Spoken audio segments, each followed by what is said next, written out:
Hi everyone, in this video I'll be flying ANA's Boeing 787 business class from Dulles International Airport in DC to Tokyo Haneda Airport in Japan. This is a two-part series where I also flew ANA's 777 version of their business class. In this flight, we'll be flying for 14 hours. Typically, a flight like this would cost you upwards of $20,000 business class. However, I'm able to avoid this by using points. If you're flying from the US East Coast, it would cost you around 95,000 Virgin points or 90,000 from the West Coast.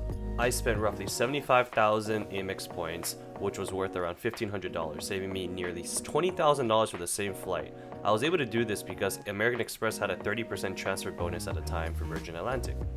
And if you're wondering why Virgin Atlantic, is because Virgin Atlantic is a partner of ANA. And don't forget to subscribe. Now, in case you're wondering who I am, my name is Nick Yu and I love traveling. After several years of on and off video editing, I decided to get back at it again and upload as frequently as I can. Since I film so much of my travels, I figured why not film some of my flight experience as well. So far, all my travels are completely paid for by me, so if you want to help support the channel in any way, please subscribe and hit the like button. Now to the review. The ticket will give you access to the Virgin Atlantic Lounge, since there is no ANA lounge in this airport. You'll be greeted with complimentary champagne or orange juice. A quick tour before everyone gets settled in. I'm in a 13K. So right now I'm sitting down, don't know if this hears me, so if you can't hear me, I'm gonna do subtitles. Yeah, I'm not gonna do subtitles, I'm just gonna do a voiceover. The seat gives you ample arm and leg room, as you can see, and they also give you these complimentary noise cancelling headphones, which really aren't that comfortable or noise cancelling. However, they do the trick if you don't have any. Something I did enjoy is on the side of the seat, you get this rack for your headphones. And if you're wondering where the table is, it sides out from the side of the seat. Now to sleep, you get this fluffy pillow, you also got this warm blanket, and last but not least, you also get this bed topper, which makes the sleeping very comfortable. You'll also get these slippers so you can take off your shoes and be more comfortable. Now they will also offer you this amenity kit from Globetrotter, which includes several things such as a toothbrush and toothpaste.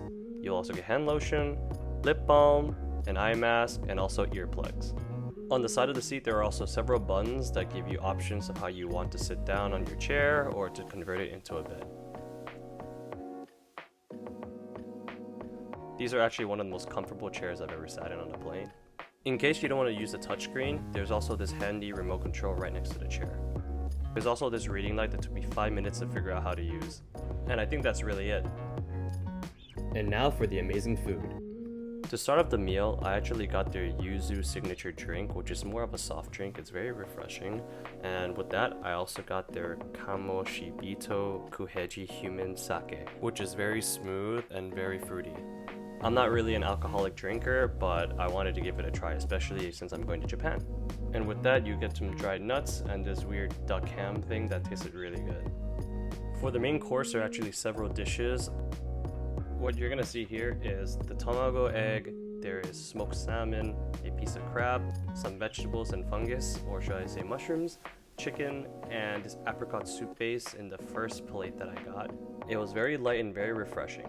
On the second tray I got a bowl of rice, some noodles, beef, some tofu, garnish, pickles, and miso soup. For dessert, I wanted to get some chamomile tea and some fruits. Japan is famous for their bathrooms that are super clean and futuristic. This one in the plane has a window, has a motion sensor in order to flush the toilet. There are also additional toothbrushes, mouthwash, and face and body sheets to wipe yourself with. And the crazy part, there's a bidet in the plane. I know what you may be thinking, but come on, that's pretty cool. Now enough about the seats. In front of you, you have a giant screen that's bigger than your laptop. I think it's like 27 inches diagonally. You have a lot of legroom, as you can see here, where I shelved a lot of things in, and there are these automatic dimming windows that you can manually trigger, or the flight attendants will actually dim the entire cabin by clicking a button for everybody. Not to mention, the seats are staggered, so one side will be closer to the window, the other side may not be. So I got a lot more privacy sitting this 13K because I have this little desk that splits me from the hallway, as you can see over here.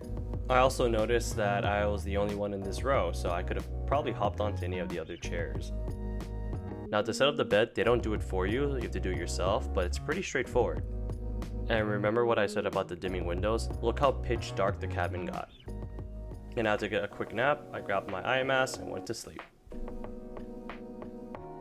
A little while later, I got hungry. So after the first meal, you could actually order additional food. So I got an additional yuzu drink, I got their famous Ippudo plant-based ramen, and a beef-based curry, which was fire. Oh my god. I think I could have ordered twice.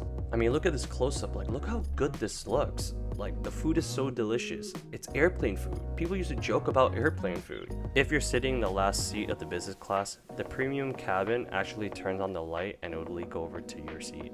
And despite having Wi-Fi, there is no internet. A few hours later, as we were approaching Tokyo, they began to serve breakfast and wake everybody up. For breakfast, I had steamed salmon, some rice, miso soup, some nori vegetables, and a side of chobani yogurt. Shortly after breakfast, you're able to see land, and if you're sitting on the right side of the plane flying from the US, you could actually see Mount Fuji approaching Tokyo. ANA business class is one of the best experiences I've ever had. Their in-flight service is great, they have great food, the seats are comfortable even though it wasn't the room. But sadly, it was time to get off the plane. One day I'll fly the room, so stay tuned for that video. And if you're wondering how to navigate Tokyo as a newcomer, let me know in the comments below and I'll make a video on what you have to do to prepare for that trip. See you later, and don't forget to like and subscribe.